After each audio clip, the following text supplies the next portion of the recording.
Bismillahirrahmanirrahim. Alhamdulillahirabbil alamin.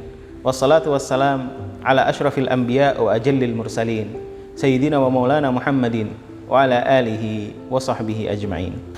Allah berfirman di surat Al-Baqarah, "Wa idzibtala Ibrahim rabbuhu bikalimatin fa atammahun, qala inni ja'iluka lin-nasi imama, qala min dzurriyyati, qala la yanalu ahdidz zalimin."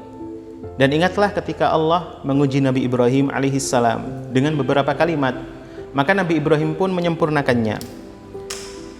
Qala inni ja'iluka lin-nasi imama. Allah berfirman kepada Nabi Ibrahim, aku akan menjadikanmu sebagai imam, pemimpin bagi seluruh manusia. Qala min dzurriyyati. Nabi Ibrahim menjawab, ya Allah, juga termasuk keturunanku. Qala la yanalu ahdidz zalimin. Allah menjawab bahwa janjiku tidak berlaku bagi orang-orang yang zalim. Tentang bikalimatin, kalimat-kalimat yang ditugaskan Allah kepada Nabi Ibrahim, ulama tafsir memiliki banyak penafsiran. Dan salah satu penafsiran yang mereka katakan adalah ketika Allah menugaskan Nabiullah Ibrahim alaihissalam menjadi orang yang hanya selalu mendekatkan diri kepada Allah, yang tidak boleh menyandarkan urusannya kepada orang lain.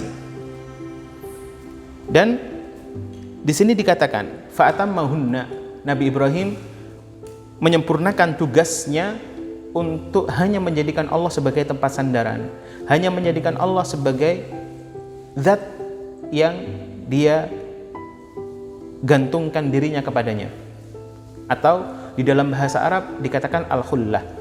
Dan al-khullah ini menurut sebagian ulama adalah tugas atau kalimat yang diberikan oleh Allah kepada Nabiullah Ibrahim.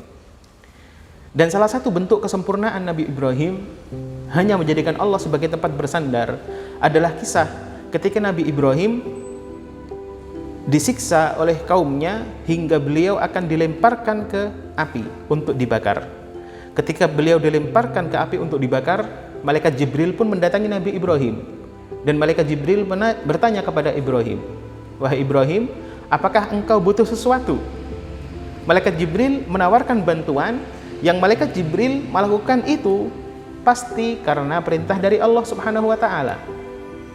Tapi karena Nabi Ibrahim adalah orang yang benar-benar memegang janjinya, orang yang benar-benar menyelesaikan tugasnya dari Allah, fa'atammahunna, beliau pun berkata kepada Jibril ketika beliau akan dimasukkan ke api, amma ilaika fala, wahai Jibril, kalau kepada engkau aku tak memiliki kebutuhan apapun, aku tidak meminta apapun dari engkau, karena tugasku, tugas Nabi Ibrahim adalah hanya menjadikan Allah sebagai khalili, tempatku berkembali. Memang ayat ini menunjukkan bagaimana Nabi Ibrahim berhasil ketika beliau menjalani tugasnya hingga menyempurnakannya. Tapi sekaligus ayat ini dan kisah yang saya sebutkan tadi menunjukkan ada perbedaan yang jauh antara Nabi Ibrahim dengan Rasulullah Shallallahu Alaihi Wasallam. Jika Nabi Ibrahim dilemparkan ke api dan malaikat Jibril saat itu masih dapat menawari beliau bantuan, Rasulullah ketika beliau Isra Mi'raj sampai di Sidratil Muntaha, malaikat Jibril tidak lagi bisa menawari bantuan. Bahkan beliau berkata, wahai Rasulullah, jika saya melewati tempat ini, maka saya akan terbakar. Dengan arti, wahai Rasulullah, saya tidak bisa menawari bantuan apapun seperti dulu saya masih bisa menawari bantuan kepada Ibrahim. Dan ini menunjukkan bahwa meskipun Nabi Ibrahim sudah menyelesaikan tugasnya, menyempurnakan tugasnya, akan tetapi Rasulullah Shallallahu Alaihi Wasallam tetap lebih sempurna daripada Nabi Ibrahim. Jika Nabi Ibrahim yang menyelesaikan tugasnya pun masih dibantu oleh malaikat Jibril, masih mendapat kesempatan dibantu oleh malaikat Jibril, tapi Rasulullah menyelesaikan tugasnya hingga Jibril pun tidak bisa membantu beliau. Semoga keterangan ini menambahkan kecintaan kita kepada Rasulullah Shallallahu Alaihi Wasallam dan kepada seluruh Nabi. Dan semoga kita di akhirat kelak dikumpulkan bersama mereka. Semoga bermanfaat. Wassallallahu ala sayyidina Muhammad walhamdulillahi rabbil alamin.